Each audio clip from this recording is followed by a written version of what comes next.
My room. Oh, it's a man's room. Man's room. Yeah. Okay, I like that. Jeg er oppe hos Edward, som har et manderum, der har jeg selv derhjemme. Han foreslår, at vi så skal spille pool, og det er jeg nogle gange sådan rimelig færm til. I'm gonna show you a trick, so you can win a lot of money. Okay, see here.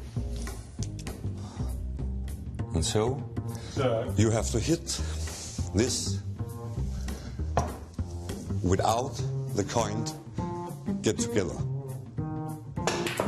Play. No? Try again, try again. Jeg vil lære mig sådan et rigtigt værtshus-tricks. No. I show you. Det er meget svært at skyde til kuglen, hvor det ikke rammer hinanden, de to mønter. Fordi man skal skyde utrolig langsomt. It's very difficult. Altså, jo hårdere man skyder, jo sikrere er du på, at de der to mønter, de rammer hinanden. Jamen, jeg er lidt rystefeber, fordi jeg har været på druk i går, ikke? Jeg har så mange tømmermænd, så jeg overhovedet ikke kan holde på den der kø der, ikke?